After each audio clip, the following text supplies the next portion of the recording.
I started my work with looking at violence against women and trying to address it and support women who were facing domestic violence to the extreme, like even being murdered or killed or committing suicide because they were forced due to dowry system that we have in India. Having said that, after working many years in the city as a young woman and also campaigning to bring many changes in the country, I think at least about 10 legislations came into being, recognition about violence against women.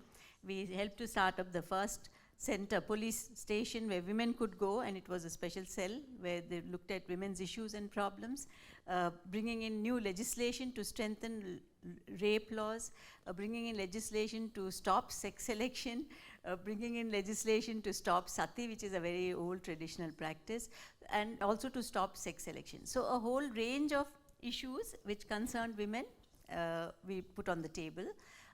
At the end of that, I was asking myself every year, city women now know something about the legislation. They also have the means to bring something together, to act, to go to a lawyer maybe and seek help.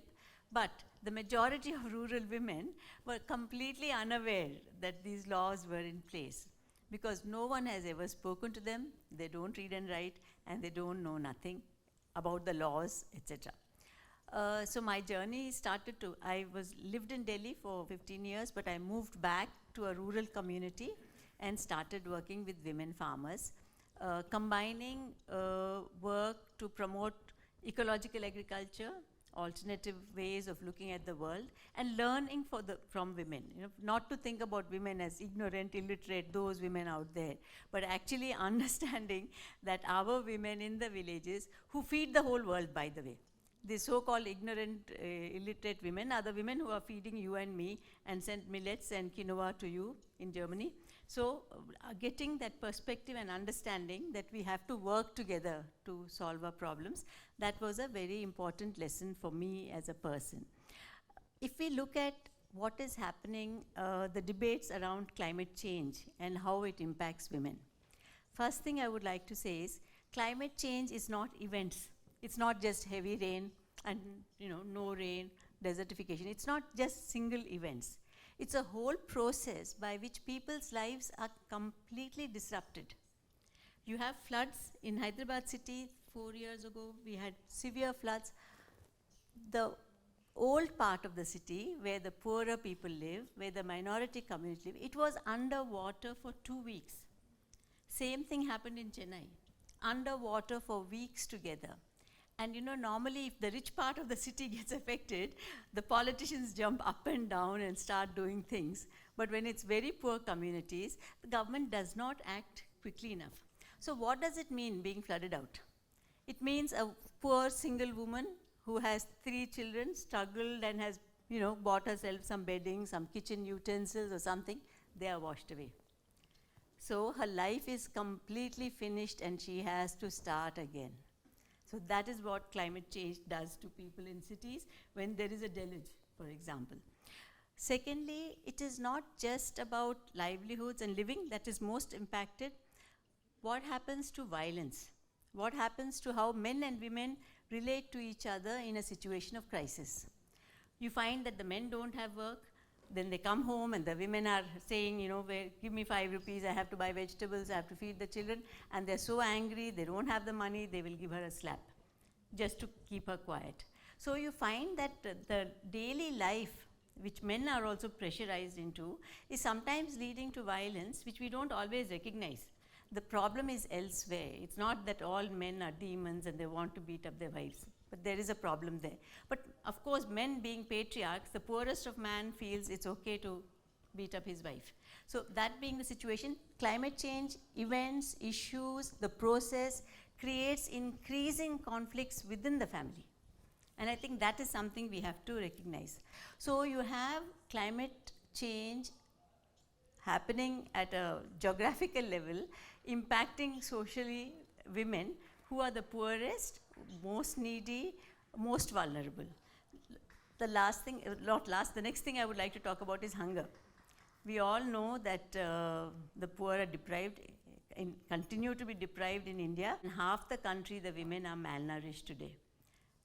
This is a long-term issue of equality and justice. And on top of that, now if you say that climate change, will reduce production, productivity, etc. If we talk to women farmers in dryland areas, they have always been feeding themselves. And they have been feeding themselves not by doing the kind of agriculture that's done in Punjab, in India, for example, or the kind of agriculture that's done in Germany, which is large farms, monocropping, using a lot of fertilizer, a lot of pesticides. The poor women farmers in the country have survived because they do agroecological ways of farming. They are using natural inputs into the agriculture. They are finding new ways of pest control, which some were traditional methods, but some are really new methods, which they are learning also from scientists. And they are the ones then who are growing climate resistant crops. So you have 10, 12 varieties of crops. If it rains too much, you lose one crop but save the others. If it's a drought, you will lose some crop but save the others. So the women actually in our area, in one of the regions where I work, have shown how we can move forward. And we have been doing this, I should say the women have been doing this work since the late 1980s, and this year globally has been recognized as the year of the millets. For the first time, the UN system has recognized it as the year of the millets, and it's being acknowledged that millets are one way to, Africa grows millets. African women have always survived with what they have grown in their own backyards. So we find that there's a very grudging acknowledgement that the poor women may have a solution to our climate crisis, which is being created by all of us. I would like to close by saying that developing countries are facing the brunt of climate change and already experiencing it. It's not something that's going to happen out there. We are facing it almost on a daily basis. But then today, our own governments as well as northern countries are telling us that they are willing to pay us, they will have carbon credits and we can clean up the mess. So what we have in India, for example, indigenous people, Adivasi people in the villages, the government gets money, or they themselves also want to promote this. They will go into an area where indigenous people were growing food as well as living in the forest and tell them, no, we need to have big forests, we need to do huge plantations so that we have carbon sequestering, so that carbon can be held in the soil. We also have what I would call consulting companies which come from the West, as well as the elite in our own countries. It's not that somebody else is coming. The elite in our own country find new ways of making money. So you go to an area where people were growing food and were living in harmony with nature, and you shunt them out, and then you will have 10,000 hectares of forest land. So that's been going on, and we are trying to address it in whatever way we can. And since I work with rural communities, and one of the organizations I work with, we decided to call in fisherfolk, farmers, people who are grazing animals, and they came up with the People's Charter for Climate Change. And basically what the communities were saying is, we've known how to live our lives, we have managed our lives, and we are able to address climate change. Please do not interfere with our life. Please do not bring genetically modified seeds into the area. Please do not bring hybrid animals, because our animals locally are adapted to our climate. But then you import Friesian cows, or you get Holstein cows from Netherlands. They won't last. And you spend a lot of money, and people take loans to buy these things because the government is pushing such things, completely mechanizing agriculture. Whereas we had plough bullocks and people managed quite well. Yes, we do need to be modern, we do need to, but then we must have our natural, we all know, I think all agriculture scientists know that the soil is not improved by chemical inputs. We know that it take more and more and ruin the soil.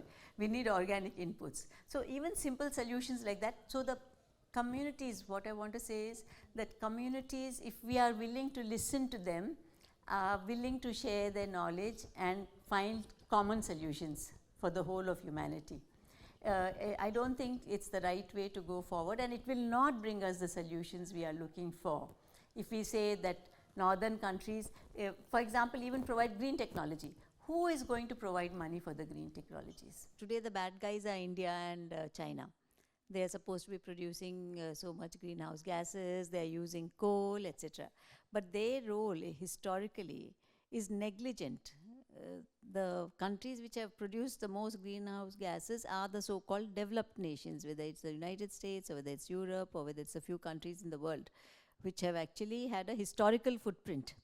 So they must pay for it now because they can afford to pay for it. I think there are two things.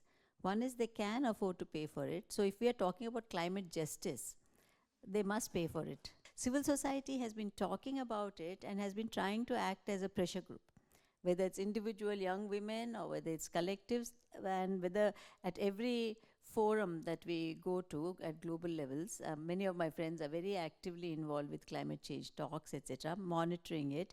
We can only monitor and we can only suggest. So to make it happen, it has to be governments. And I think people in all the countries have to also push their governments to change. It's not enough if some in the south do it.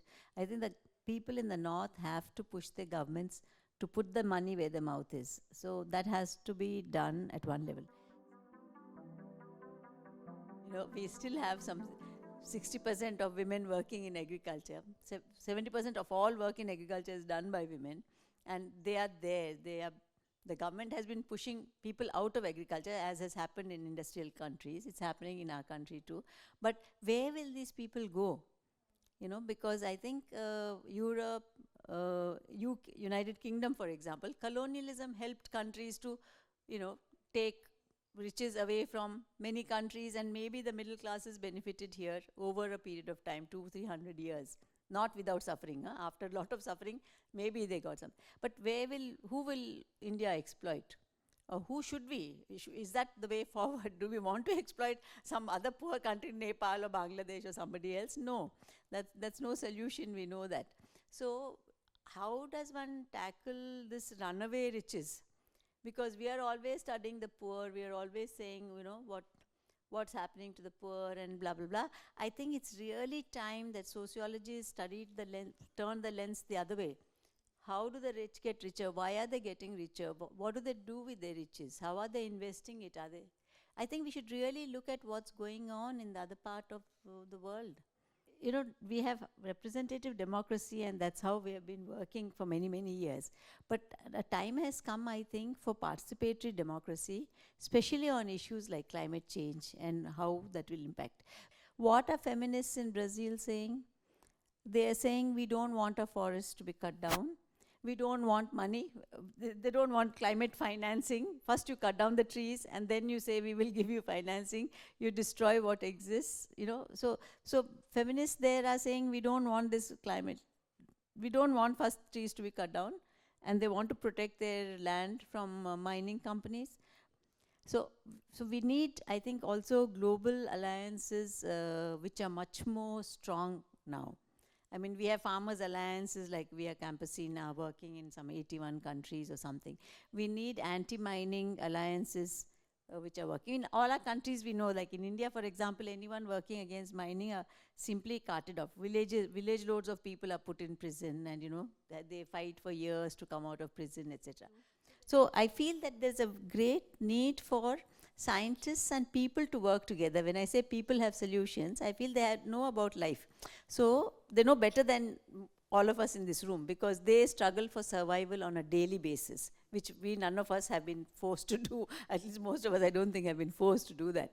So they know things. So how do we work with the concerned scientists who will, you know, and how do we look at the justice question? I think is also very important. If we have justice as part of the solution, then the solution will be sustainable. But if there's no justice, sooner or later that will not be a sustainable solution. So we have this kind of grave situation, and the solution can't be that so-called developed countries tell us this is what we have to do, or we will pay you, please clean up. It's not going to work. We really have to find common solutions, genuinely caring for each other, and then finding a way forward together.